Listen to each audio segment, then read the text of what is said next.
नमस्कार दोस्तों, भगवान गणेश जी विघ्न विनाशक हैं और साथ ही बहुत जल्दी प्रसन्न होने वाले देवता भी।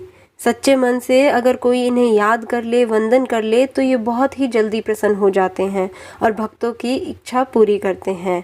इनके साथ रिद्धि सिद्धि तो आती ही आती है।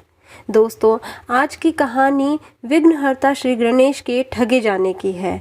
कैसे एक भक्त ने भगवान को प्रसन्न करा और कैसे उन्हें वरदान में ऐसा कुछ मांगा कि वो ठगे गए। कहानी शुरू करने से पहले आप चैनल को सब्सक्राइब कर लीजिए और बेल आइकन को भी दबा लीजिए और कहानी को पूरा ज़रूर सुने। काफ़ी समय पहले की बात है। एक गांव में एक अंधी बुढ़िया रहती थी। वह गणेश जी की परम भक्त थी। आँखों से भले ही दिखाई नहीं देता था, परंतु वह सुबह शाम गणेश जी की वंदना करती। नित्य गणेश जी की प्रतिमा के आगे बैठकर उनकी स्तुति करती, भजन गाती, समाधि में लीन रहती। गणेश जी बुढ़िया की भक्ति से बहुत प्रसन्न हुए। उन्होंने सोचा, यह बुढ़िया नित्य हमारा स्मरण करती है, परंतु बदले में कभी कुछ नहीं मांगती। भक्ति का फल तो उसे मिलना ही चाहिए। ऐसा सोचकर गणेश जी एक दिन बुढ़िया के सम्मुख प्रकट हो गए और बोले, माई, तुम हमारी सच्ची भक्त हो। जिस श्रद्धा व विश्वास के साथ हमारा स्मरण करती हो, हम मुझसे प्रसन्न हैं। अतः तुम जो वरदान चाहती हो हमसे मांग लो। बुढ़िया बोली, प्रभु, मैं तो आपकी भक्ति प्रेम और भाव से करती हूँ। मांगने का तो मैंने कभी सोचा ही नहीं, अतः मुझे कुछ नहीं चाहिए। गणेश जी फिर से बोले, हम वरदान देने के लिए आए हैं। बुढ़िया बोली, हे सर्वेश्वर, मुझे मांगना तो नहीं आता। अगर आप कहें तो मैं कल मांग लूँगी। तब तक मैं अपने बेटे व बहू से भी सलाह मशवरा कर लूँगी। गणेश जी कल आने का वादा करके वापस लौट गए। बुढ़िया का एक पुत्र व बहू थे। बुढ़िया ने सारी बात उन्हें बताकर सलाह मांगी। बेटा बोला, माँ, तुम गणेश जी से ढेर सारा पैसा मांग लो, हमारी गरीबी दूर हो जाएगी, सब सुख चैन से रहेंगे।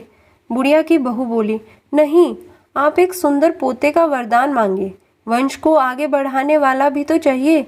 बुढ़िया बेटे और बहू की बातें सुनकर असमंजस में पड़ गई। उसने सोचा, यह दोनों तो अपने अपने मतलब की बातें कर रहे हैं। बुढ़िया ने पड़ोसियों से सलाह लेने का मन बनाया। पड़ोसन भी नेक दिल की थी।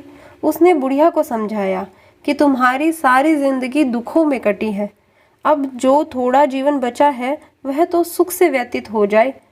धन अथवा पोते का तुम क्या करोगी? अगर तुम्हारी आंखें ही नहीं है तो यह संसारिक वस्तुएं तुम्हारे लिए व्यर्थ है। अतः तुम अपने लिए दोनों आंखें मांग लो। बुढ़िया घर लौट आई।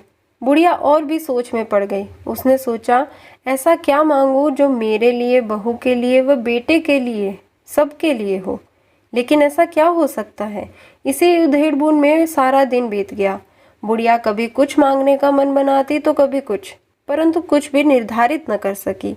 दूसरे दिन गणेश जी पुनः प्रकट हुए तथा बोले, आप जो भी मांगेंगे वह हमारी कृपा से आपका हो जाएगा, यह हमारा वचन है।